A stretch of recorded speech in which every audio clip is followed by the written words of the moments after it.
Welcome to the Fantasy Football Fanatics podcast with your hosts Griffin Palmer, CJ Hickman, Jason Cabrera, and Ryan Mitchell. What is up, everybody? Welcome to the show. It is Tuesday, October 10th. This is the Fantasy Football Fanatics podcast, the official podcast of thefantasyfootballfanatics.com. I am your host, Griffin Palmer, and I am joined by absolutely nobody. It's just me, that's fine. Jason Cabrera is on vacation this week, and CJ had a scheduling conflict. He should be back for Friday's show, but that's okay. I'm holding it down. As you guys know, happy to carry the workload. Today we have an amazing show for you guys today. I have an amazing show for you guys today. Today we're going to be talking about our studs and duds recap for week number 5. Of course, the top waiver wire targets for week number 6. And along with all that, as always, all the top headlines from around the league. So quite a bit to get to today. As always, please make sure you guys subscribe to the show anywhere you're listening. iTunes, Stitcher, Podcast Addict, YouTube, the works, the normal rundown. We're actually working on getting a couple new places, so stay tuned to that. Should be fun. Also, make sure you guys follow the show. Subscribe on Twitter at the FF Fanatics. It's the easiest way to keep up with the show, get breaking news, updates, and just interact with us. And we answer a lot of questions there as well. So, again, easiest way, at the FF Fanatics. Or if you want to go a step further, really support the show, help us keep these lights on, keep doing what we're doing, trying to keep building this into the monster we know it will be one day, head over to patreon.com/thefantasyfootballfanatics. Get yourself a lot of bonus perks over there, including a bonus, more advanced episode every single week. We've been doing some really great shows over there. I've really enjoyed the last couple. Fantasy points against, ad drops, waiver wire targets, trades, things of that nature. It's good stuff, guys. Really, check it out. Patreon.com/thefantasyfootballfanatics. So with that, let's move into our studs and duds for week number 6. Now, of course, as per usual, as we always like to point out, this is standard scoring format that we go through because that's what the vast majority of you guys listening out there are playing. So, just extrapolate what we tell you a little bit forward with your custom scoring. And remember, this is a 6-point per passing touchdown scoring system. So that really only applies to the quarterback, but there you go. Let's start off with the top performer at the quarterback position for the second week in a row, Deshaun Watson. So this rookie is looking real. Obviously an incredibly tough matchup against the Kansas City Chiefs, and he goes out, puts up 261 yards, not the best yardage, but 5 touchdowns. He had 4 a week ago, 5 this week. That's 9 touchdowns in 2 weeks. That's the kind of production you want from your fantasy quarterback. So, if you guys are rostering Deshaun Watson, you're pretty happy about that. If you're not rostering Deshaun Watson, this is a little sneak peek into the Patreon show. Maybe a streamer you're going to want to think about picking up and stashing or playing. Just saying, he's got some talent. He's got a really good matchup coming up this week. So, he's a guy I would definitely be looking to acquire.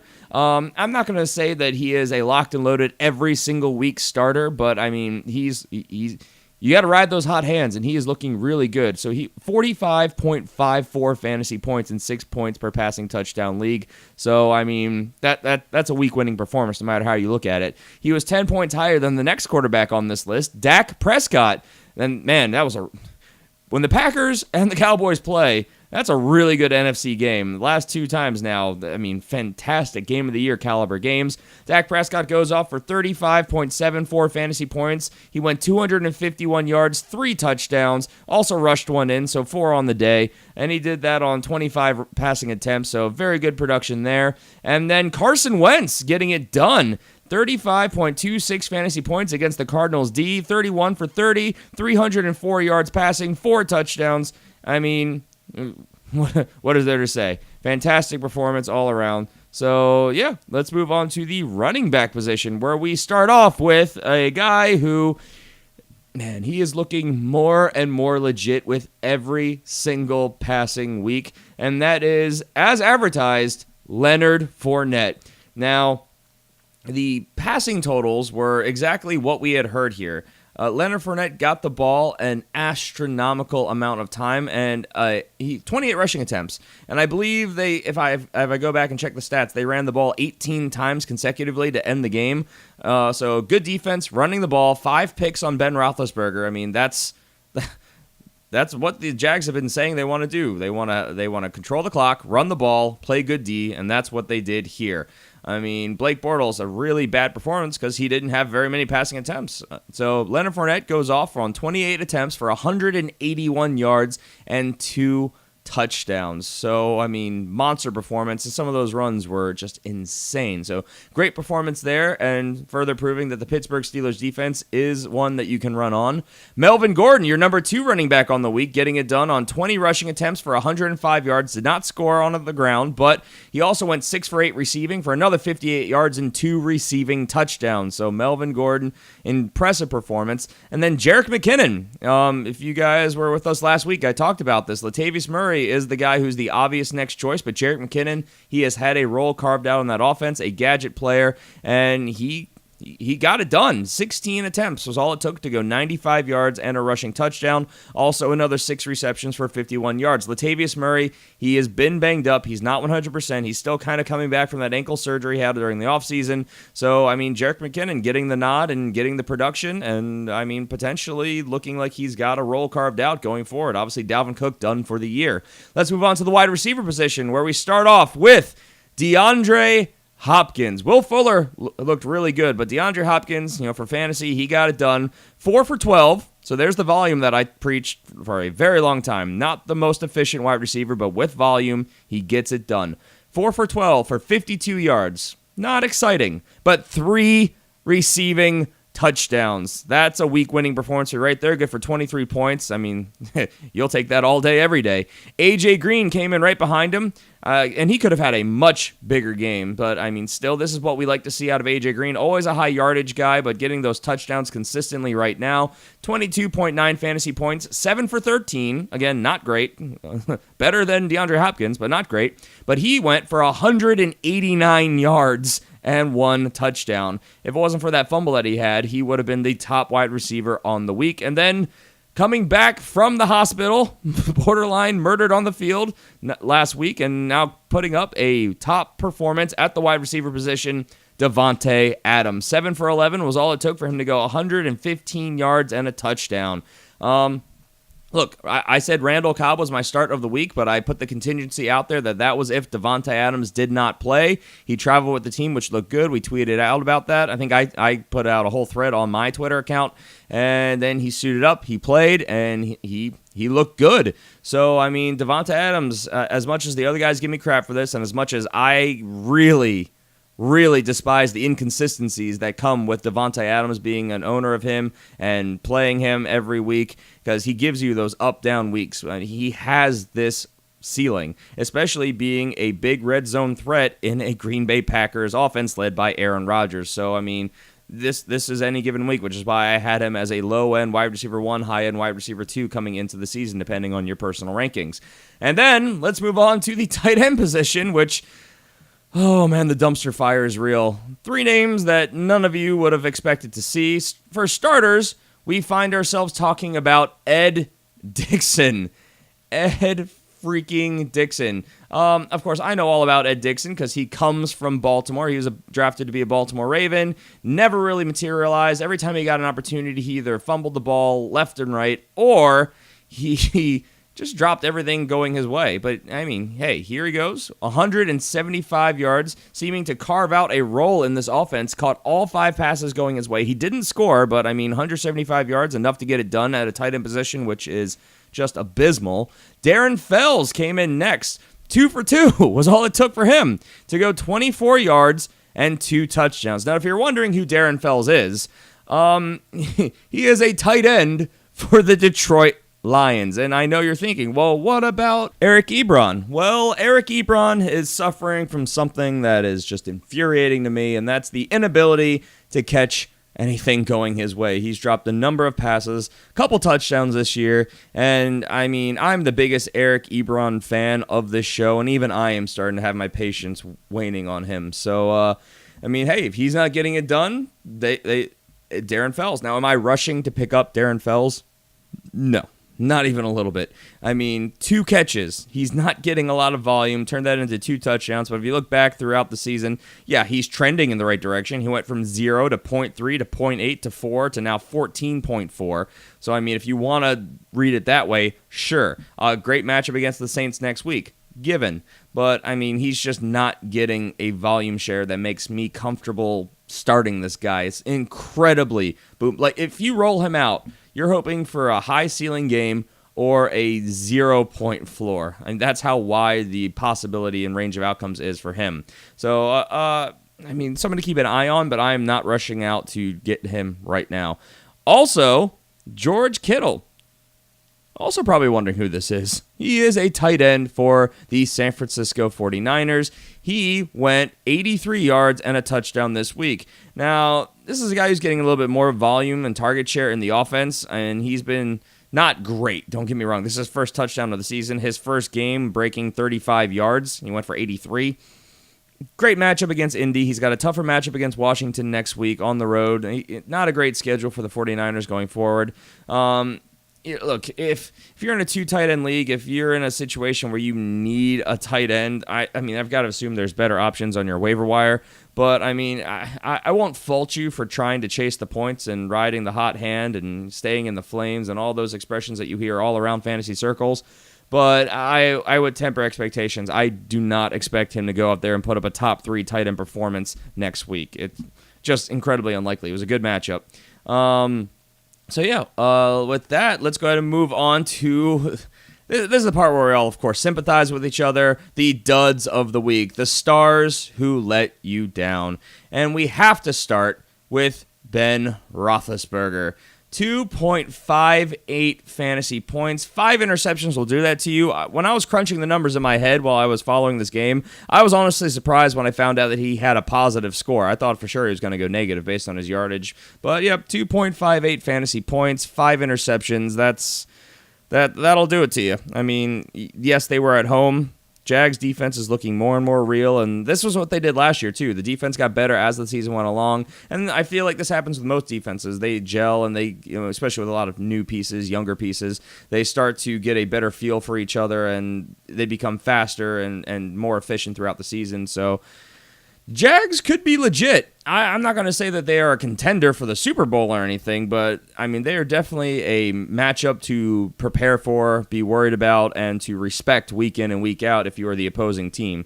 They're not going to be a high-scoring offense, but they are a team that is going to come and play some tough football. So, yeah, here we go. Now, of course, opposite side of the ball, as we mentioned, Blake Bortles, 2.7 fantasy points. If you're expecting much other than this, then you probably haven't been paying attention. I think Blake Bortles' days of being a top fantasy option are pretty much behind him.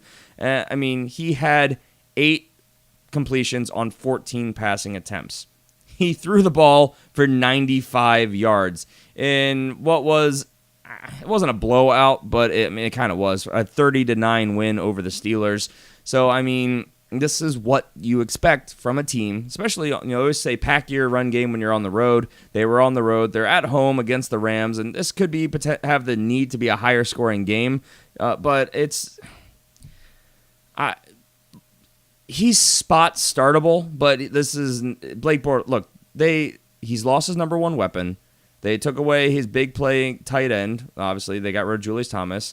This is not a high-volume, high-pass, high-flying offense. They want to run the ball. So Blake Bortles, spot startable in good matchups, but, I mean, you should not be rolling him out every single week like you may have 2 years ago and at times last year in 2016. Let's see. Behind him, Joe Flacco. No surprise here. We talked about this. That Ravens offense having a hard time finding its momentum. 8.48 fantasy points. If you look at the box score, it seems pretty good, but the defense made a number of turnovers, which put the Ravens offense in good scoring position early. And, with Joe Flacco struggling, coming back from that back injury and missing the entire preseason, they're trying to run the ball as efficiently as they can with a the Ravens are the most injured team in the league. Most players on IR.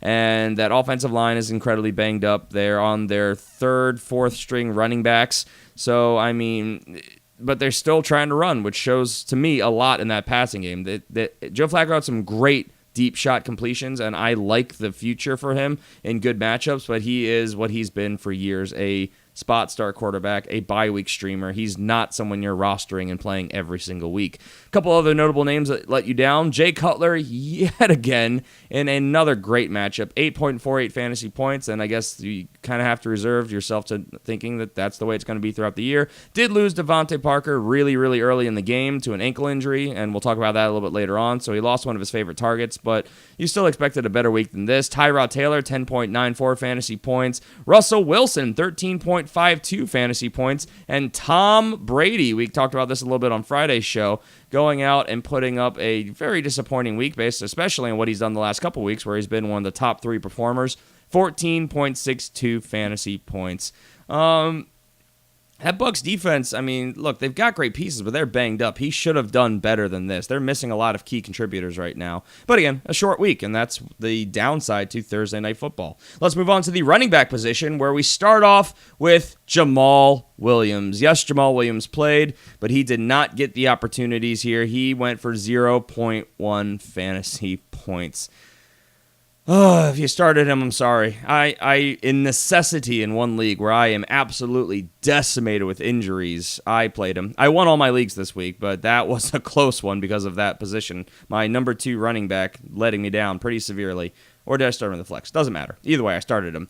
Tariq Cohen, 0.7 fantasy points. A little bit surprising here too, but Mitch Trubisky also seemingly wanting to air the ball out a bit more. Made some key mistakes late in the game, which cost the Bears the game, but I mean, for tough defense to start against, also the rookie's first start. So yeah, we'll see how it progresses going forward. They'll make changes, they'll make adjustments. I'm not overly concerned with Tariq Cohen, who I think is going to probably end the year as one of, if not the top pass catcher in Chicago. Derrick Henry. The only thing that's really keeping me incredibly on board with DeMarco Murray, who of course has been banged up and has not been playing great. Well, Derrick Henry hasn't been playing very good either. 0.9 fantasy points, and it's not that he hasn't been getting opportunities. When he gets the ball, he's just not doing anything with it. So, I mean, if you are a Derrick Henry truther, it's not looking great. I mean, it's early in the year, and DeMarco Murray, he's shown a history of injury in the past. He could get a severe injury that costs him the season, and then you're starting Derrick Henry on volume alone. But right now, it's just further solidifying that DeMarco Murray is that starter, and I think he will continue to be the workhorse of that offense. A couple other notable names. Jeremy Hill, if you're still starting him, stop it. 1.6 fantasy points. Terrence West left with injury early, 1.7 fantasy points. Carlos Hyde, 1.8. That was a shocker right there. Eddie Lacy, 2.8. If you started Eddie Lacy, and this was why I was especially preaching caution, that entire Seahawks offense is still struggling. It is a timeshare situation. I mean, we also have Thomas Rawls on this list a little bit later on. Neither one of them did anything. So, though the matchup was perfect, it was divisional, and it was a first week of trying to see how they're going to adjust, and it did not work. So, that was actually CJ's sit of the week, Eddie Lacy, and that ended up working out pretty good. My sit of the week, Chris Johnson, 2.9. I talked about that pretty extensively. The Eagles have a good run D. Todd Gurley falling back to reality, 3 fantasy points. Now, Todd Gurley, he was a incredible play away from making a score of a touchdown, but he was forced to fumble the ball as he was crossing into the end zone. So, I mean, if he scores that touchdown, we're looking at him in a completely different light. 8-point swing, not a great performance, but we're looking at a double-digit performance there. So, I mean, we'd be thinking this a little bit differently. So, yes, he let you down, but I'm not concerned about Todd Gurley going forward. Obviously, a much, much better matchup this week against the Jags, where we talked about the Jags defense being legit. They're an incredible pass defense. They can be run on, which is even more surprising, again, why Le'Veon Bell didn't have a better week than he did, because the Steelers seemed like they just wanted to air it out against the top pass defense for wide receivers. So, side note diversion there. Start Todd Gurley with confidence this coming week. Bilal Powell, 3.3. He got banged up. Amir Abdullah, as talented as he is, I don't know if it's the offensive system. I don't know if it is the offensive line. I don't know what it really is in Detroit, but they just cannot run the ball. So Amir Abdullah, he's becoming an every week kind of bench, like a depth play. 3.4 points. Thomas Rawls, as we mentioned already, 3.5. Latavius Murray, 4.3 4.3. We talk about this as well. I mean, you could have started him, but it was very concerning, and he just didn't end up getting the job done. It had an okay day, but obviously Jerick McKinnon went out, and he put up the week-winning performance. So it's a committee, and I think it's just going to be cluttered like this going forward. Jonathan Stewart, 4.4. DeMarco Murray, as we mentioned, 4.9. Jay Ajayi, 5.9. And Isaiah Crowell, 6.7 fantasy points. This was Jason's start of the week. I preached caution here, and for this exact reason, I said I like Duke Johnson, and Duke Johnson actually went out and put up I believe it was a top 12 performance because he had a busted coverage that he took to the house on a reception for a touchdown. So, I mean, it's just the game script. Isaiah Crowell, he's just not usable. He's not tradable. But I still don't know if he's droppable. He is a very infuriating fantasy option right now, and it sucks because I know Jason takes it very seriously because this was his guy going to the year, but we were all on board. Most fantasy websites, analysts, shows, a lot of them, they saw the potential here. I mean, massively upgraded offensive line, good runner, has been trending up every single year of his career, but look, the Browns, in a lot of ways, look worse than they did a year ago. They are now, I think, I know CJ called for this magical, bold prediction of an 8-8 season, and I told him he was crazy. And I think it's looking like I was right. They might end up being on a 0-16 watch again. So will that probably happen? Probably not. It's really hard for a team to lose every single game. But, I mean, this is a team that's definitely improved on defense, but I think they've taken a massive step backwards on offense. And you can attest that to quarterback play, which, I mean, sitting Kaiser was a productive thing for them. So we'll see how they go forward. But, I mean, this team needs to find its way on offense if Isaiah Crowell is going to have any chance of being productive for you this season. So, I mean, for me, he's still a stash because I think he's too valuable to drop. The upside of him is too valuable. But, I mean, you're not going to be able to trade him for anything. So I stash him. Let's go to the wide receiver position. Some duds where you have Geronimo Allison, 0 points, but that's to be expected. I preach caution yet again, talking about the Packers. Devontae Adams played, so they had their 3 starters, Cobb, Nelson, and Parker. So Allison fell by the wayside.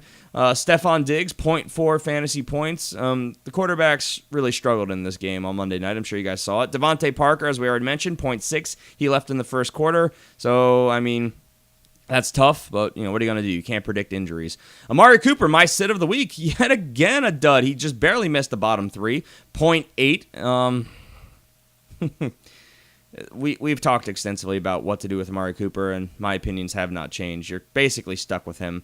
Sterling Shepard, 0.9. Brandon Marshall, 1.5. Tyrell Williams, 2.2. Randall Cobb, 2.9. Again, he was one of my starts of the week, but I preach caution. If Devontae Adams played, then don't start Cobb. It's a scary predicament, and I'm glad I said that, and hopefully you guys took me at my word because he went out there and did 2.9 points, which is what I would expect with Parker and Nelson healthy.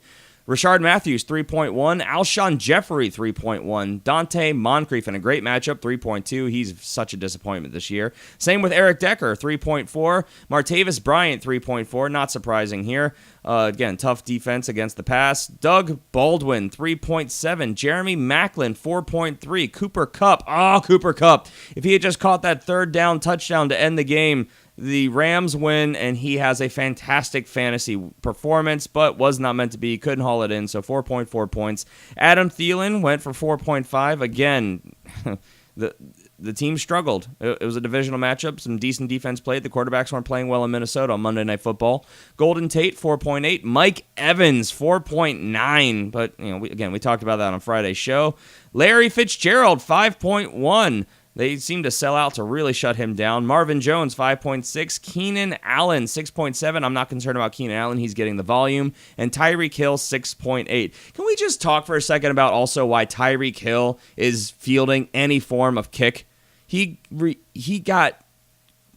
carted off the field, but he got banged up severely, had to go get himself retaped up to come back on the field. He looked hobbled for the remainder of the game. Why? Why are you sending one of your most talented offensive players on your team, honestly, and then your top wide receiver to field kickoffs and punts? mind-boggling to me. I don't know why they do it, and I hope that slight injury scare is enough for them to get a reality check here. I'm not even a Tyreek Hill fan, but for fantasy purposes, it's just ridiculous. Let's move on to the tight end position, where we start with Benjamin Watson, 0.2. Big letdown there. But again, I said sit everybody in this game. The Ravens don't travel well, and the Raiders were without starting quarterback Derek Carr. Jared Cook, 0.5 points. Eric Ebron, 0.6 points. We already talked about that. Julius Thomas, 1.5. Ryan Griffin, 2.2. Antonio Gates. CJ was firing up all of those Chargers tight ends. And, I mean, he was right with Hunter Henry, but Antonio Gates, you can't start both. That's what I always try and tell. You can't start multiple players at the same position on the same team for fantasy and expect to win. You have to gamble one way or another, because otherwise you're just mitigating your upside. Jesse James, 2.4. Delaney Walker, 2.5. Charles Clay, man, he got banged up, 3.1. Jason Witten, my sit of the week, 4.1. And Martellus Bennett, 5.3. So those were some of your top studs and duds from week number 5. Again, if you played any of those duds, as many of us did, we feel your pain. And obviously not all of them, but a lot of them did have good matchups, and what are you going to do? It's fantasy. It's unpredictable, and it's crazy week to week. Let's move on to our top headlines from around the league. We'll start with the quarterback position, where the Oakland Raiders are anticipating that quarterback Derek Carr will be able to play Sunday against the Los Angeles Chargers. So, I mean, obviously, that's great news if you've been stashing him. It's not a terrible matchup, but you also have to take into account divisional. So, I mean, I don't know if I'm rushing Derek Carr back into my starting lineup. It's something I'm monitoring as the week goes forward. We will know more by Friday, most likely. Tennessee Titans head coach Mike Mularkey said that quarterback Marcus Mariota could be a game-time decision for week number 6 against the Indianapolis Colts. He, of course, is dealing with a hamstring injury. Marcus Mariota, I feel very differently about. Hamstring, that keeps him from really running the ball. But, this is an amazing matchup against the Colts who can be passed on. So, again, monitoring this going forward. Mariota was... There was rumbling saying that he could have potentially played last week, but why risk injury to your injury-prone franchise young quarterback? I get all of that, so monitor that going forward because it's a great matchup. Detroit Lions quarterback Matthew Stafford is expected to play in week number 6 against the Saints. He got banged up really bad. He had his quad and his ankle taped up seemingly multiple times in that game. But he is expected to pull through and play. Tough guy there. Indianapolis Colts head coach Chuck Pagano confirmed that quarterback Andrew Luck will not play in week number 6 against the Tennessee Titans. So opposite side of the ball there from what we were talking about earlier with Marcus Mariota. So, he is practicing. I will put that out there. So, good news, but, the timetable is still uncertain for Andrew Luck. You're probably stashing him. Hopefully, he's in a reserve spot for you, so he's not taking up a roster spot. Oh, man, it's so wait and see. Let's move on to the running back position, where San Francisco 49ers head coach Kyle Shanahan said that that the 49ers will be using the hot hand approach at running back moving forward. So that is the least amazing thing you could hear from fantasy coming from a running back core. You never want to hear that, especially Carlos Hyde owners. So that's very sad news, and of course we will know more as we move forward. New York Jets running back Elijah McGuire is expected to get a heavy workload against the New England Patriots. This comes on the heels of course, Matt Forte being out with a turf toe injury, and now running back Bilal Powell dealing with a calf strain, and he is not being expected to play as of now for this game against the Patriots. So McGuire could be a sneaky start. The Patriots can be run on. Baltimore Ravens running back Terrence West re-injured his calf, is expected to miss some time, so efficient or not, looks like Buck Allen is the go-to guy. He was getting the volume, the opportunity, and the red zone work way, way more than anyone else on that team. So, if you've been holding him and been questioning and wavering on Javorius Buck Allen, opportunity, it's there. This offense, you're playing the matchups, I think, because this offense is really struggling. But, it doesn't get much better than that as far as a volume opportunity, especially a guy you picked up off waiver wires. Also, Indianapolis Colts head coach Chuck Pagano said that Marlon Mack has earned himself a bigger role. So that's somebody that we're monitoring, and that's bad news for Frank Gore owners out there. Let's move on to the wide receiver position, where New York Giants wide receiver Odell Beckham Jr., he broke his ankle. He is done for the year. The specifics of the injury, we're hearing differentiating reports, but all we know for a fact is that he is, according to head coach Ben McAdoo, done for the season. So that sucks. That's your first-round pick right there. I'm sorry, Giants fans, but this kind of snowballs because wide receiver Brandon Marshall is also done for the year, dealing with the season-ending ankle surgery as well. So that's really bad news there as well. So, I mean, that leaves us with Sterling Shepard, who is currently day-to-day with himself an ankle injury. But, yeah, I want no parts of this offense anymore. I've been a Eli Manning truther. I am selling high on him. I'm staying away from Sterling Shepard. I know CJ loves him some Evan Ingram, and I know he has a great opportunity, and he's going to have an uptick in volume. But, I mean, more coverage is going to roll his way now. It's going to be much more difficult for them to move the ball. Rookie tight ends struggle, especially when they are getting a serious amount of coverage. It's just a bad situation. So, I mean, to each their own. Yeah, I mean, do what you want to do. I'm just really worried about a Giants offense that has struggled, and I do not like Eli Manning without Odell Beckham Jr., and now he's without Odell Beckham and Brandon Marshall, who was seemingly starting to get on the same page as Eli Manning. So this is terrible news for the Giants. A winless team that, I mean, everyone was expecting to have Super Bowl aspirations, and now they are 0-5. Man, we talked about this in the preseason. None of us saw that coming. Let's move on. Atlanta Falcons wide receiver Julio Jones is practicing on Monday, dealing with a hip injury, so that's good news there. Also, we talked about Devontae Parker, Miami Dolphins wide receiver Devontae Parker. He has not been ruled out for Sunday. Of course, he's dealing with an ankle or an ankle sprain, so obviously we'll monitor moving forward. That we've heard the potential that he misses some time, but it doesn't seem to be as severe as originally thought. There's a chance he does play or maybe just misses a week or so. So if you're a Devontae Parker owner like myself, a Devontae Parker truther, that's good news, but obviously we have to wait and see, monitor as the week goes forward. Let's move on to the tight end position where Kansas City Chiefs tight end Travis Kelce is in the concussion protocol. We will monitor that going forward and his status going forward into week number 6. Also, Buffalo Bills tight end Charles Clay is expected now to miss multiple weeks after undergoing an arthroscopic knee surgery. I am a Charles Clay truther as well. I lost so many players this week and yet somehow managed to pull out all of my games. So, I mean, that's good. That's exciting. I'm happy about that, but I am in a crap situation going forward. You always hear us talk about our big league of record where it's a 2 tight end league, and Charles Clay has been my surprising, sneaky sleeper trump card, and now I have to figure out a way around that till he gets back. So if you're a Charles Clay owner like I am, we'll talk about some waiver wire targets to look at in just a moment. Last bit of news. In some other news, Houston Texans defensive lineman J.J. Watt had a tibial, plateau fracture. He is out indefinitely. A lot of people are suspecting it to be season-ending.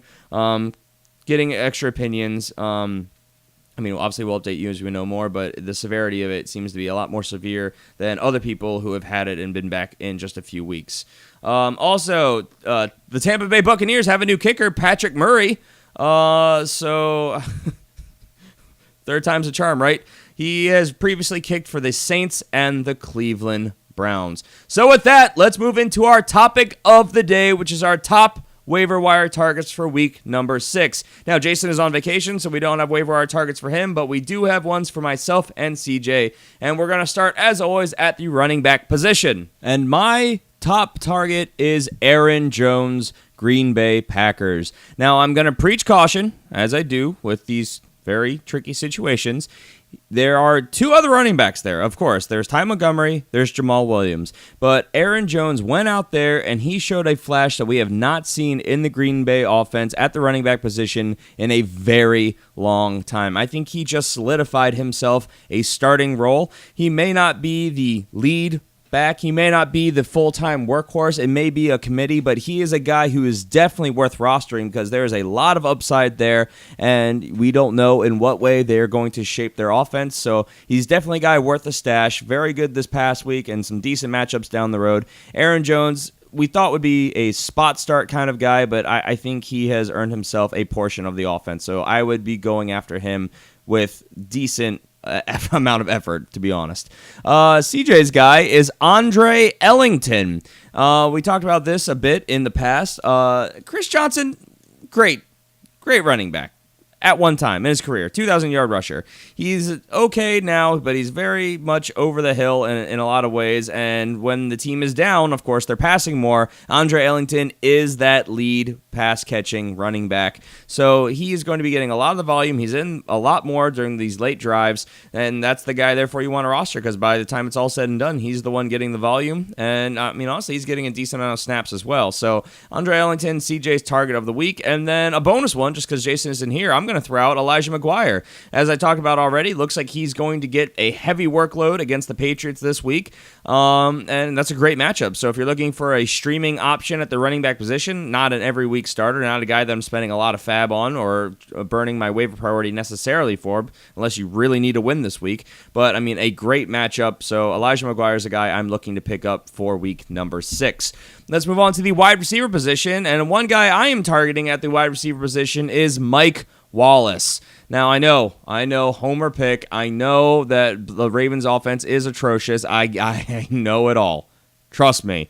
But we've seen Mike Wallace. We were talking about how he was a top 24 wide receiver last year, and it looks like him and Joe Flacco are starting to get back on the same page, with Flacco coming back from his injury and missing the preseason. Is he going to be an every week starter for you? No.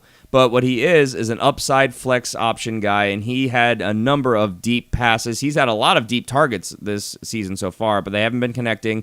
He got it going against the Raiders, and hopefully that's a sign of things to come. So Mike Wallace is a guy that you could take a flyer on and might give you a lot of upside. Another guy who gives you a lot of upside, but a very low floor, Will Fuller, Houston Texans. Now, I know Will Fuller has gone out there and put up a very good stat line each of the last 2 weeks since he's been back. He's averaged 2 touchdowns a week, and that's great. But he's doing it on almost no volume. He had, 2 catches for 2 touchdowns on, I think it was 3 targets this past week. I have to bring up his stats, but I believe that's what I remember reading.